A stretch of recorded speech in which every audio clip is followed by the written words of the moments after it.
Let's talk about naming benzene and derivatives of benzene. Now, benzene is a molecule that has several double bonds. It has 3.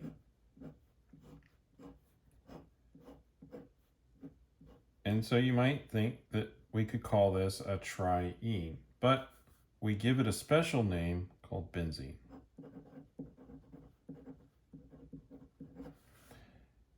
And due to resonance, the double bonds do move around.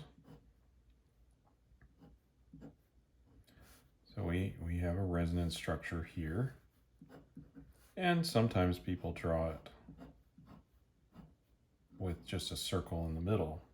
And so because of this, all of the positions on a benzene ring are equivalent until you start putting things coming off the ring, like substituents. But as far as the double bonds go, every carbon on here has the same characteristics. So we can start with something that just has one substituent on it, such as this. And this is just called bromobenzene, because it would have to be at the primary carbon or the first carbon, because there's only one substituent. Very similar to how we named other rings.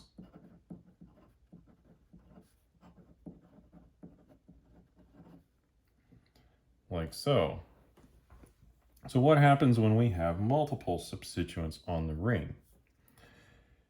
Well, let's look at a few examples and we'll kind of talk through them as we go along.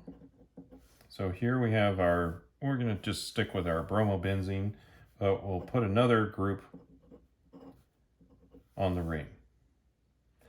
And I'm just going to move this group around the ring to different positions so that we can name it a few different options.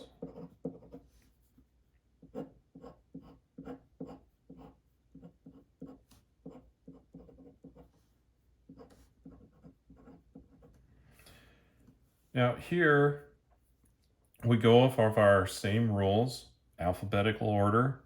So the bromine is on carbon number 1 and the nitro group is on carbon number 2. So a way to name this one is just 1 bromo,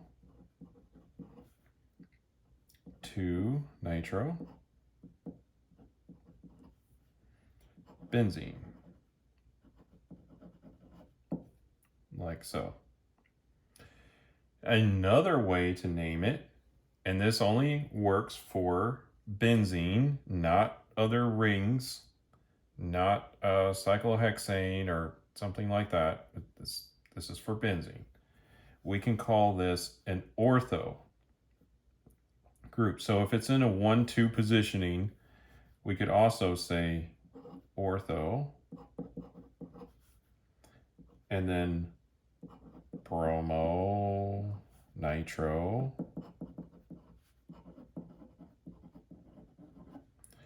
benzene.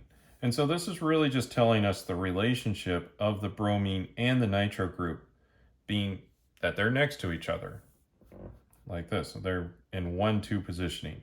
You can also abbreviate ortho as just O, if you prefer. I'm just going to skip writing out all the rest of the name. In this case, we have 1-3 positioning.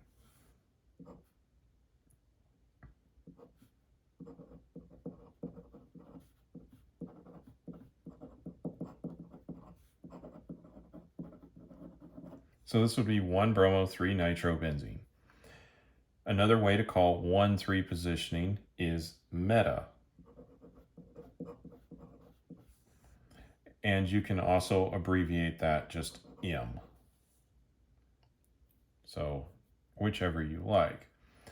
And now down here, this is 1-4 positioning. So I'll just say 1-4. And then it's 1 bromo, 4 nitro, benzene. And this positioning is called para, or just P. if you prefer. And so when there are just two substituents on the ring, or when you want to refer to just two, you will often hear people saying, oh, they're ortho position, that's meta position, or para position, to locate things on a benzene ring. And that may be with naming the entire molecule like we've done here, or it may be just part of it, just a reference that, oh, it's like, say if we have this nitro group and we want to say, oh, it's para to the nitro group. Well, if we had something over here, that would be para to that nitro group. So it's also useful in more than just a naming context. It allows us to kind of point to different positions on the ring. And later on, you may look at and see when you're doing different reactions on these things, there's preference between ortho and meta and para positioning based on the electronic and character of the groups on here. So that's in a different video. Now, this works, and you can name something that has three substituents on here. And in that case, you'll probably use the numbering scheme rather than ortho, meta, para, because it works best when there's just two substituents on the ring. If there's more than two, just use the numbering scheme. Just like any other ring, you'll be fine. But what happens when we start to get a little bit more complicated of a molecule? And maybe that complicated part is just not part of the benzene ring.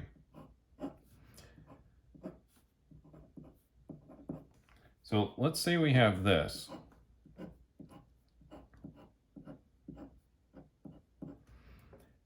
And let's look at this and let's think, oh, how do we name this? Well, is it possible to name this as a benzene and then figure out a name for this complicated chain that is somehow a substituent off of the ring? Yeah, we could probably do that. Is that the best way to go about it? No, this ring is uncomplicated, and it's coming off of this complicated chain. So let's name the chain, and we'll call this a substituent off of the chain.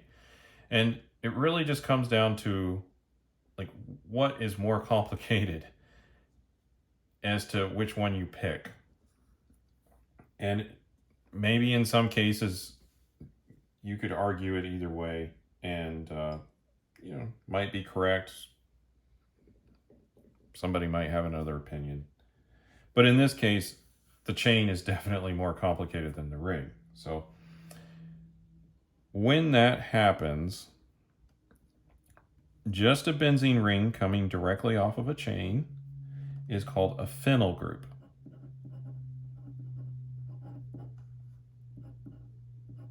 Or it's sometimes abbreviated pH. So we would name this, let's see here, this is 1, 2, 3, 4, 5, 6. It's a 6 carbon long chain. Going off of one of our previous videos about naming alkenes, we're going to give this priority. And even if not, if we were counting in this direction, the things would have a higher numbers anyway. So this is carbon number 1, 2, 3, and 4.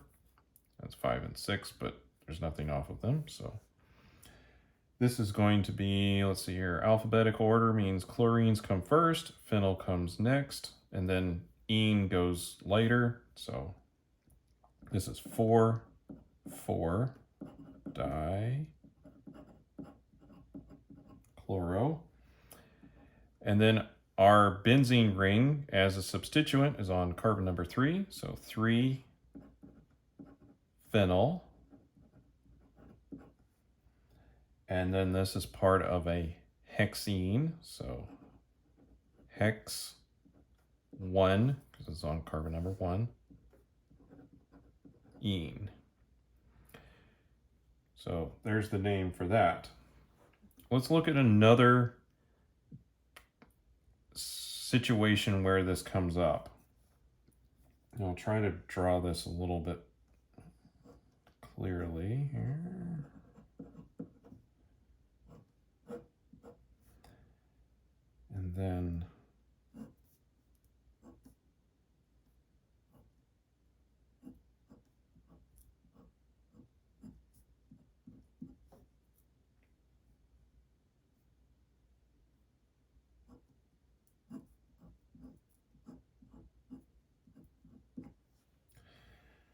All right.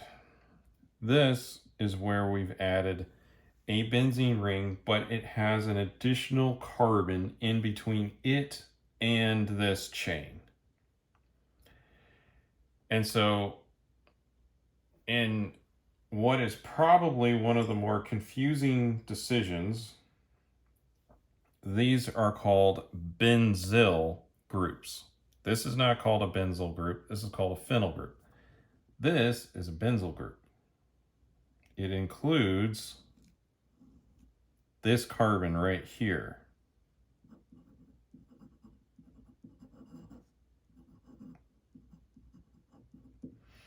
So please do not confuse a phenyl group, which is just a benzene ring, with a benzyl group, which is a benzene ring and a CH group, CH2 group right off of the ring before it goes to the rest of the chain. So I didn't make that rule, but that's what it is. So I've put 2 benzyl groups on this number 2 carbon right here. So this one would be called, and since I put a double bond right here, we're going to start numbering in this direction. So this is 1, 2, 3, 4, 5. And since benzyl is before nitro, this is 4, 4, dibenzyl, 3 nitro, pent, 1 ene. So try not to get confused when you're looking at a phenyl group versus a benzyl group, which is also BZ is the abbreviation for that. Try to keep those separate from each other, and just keep in mind phenyl group is just the ring. Benzyl group includes this extra carbon, and we give that particular carbon the name of benzylic carbon because it's right next to the ring and it has different stability for when we put carbocations here or other things like that. So there's a really different reactivity of that particular carbon. This is also a benzylic carbon right there for this ring. So that's a little bit about naming benzene and the derivatives of benzene. And thank you, and we'll see you in the next video.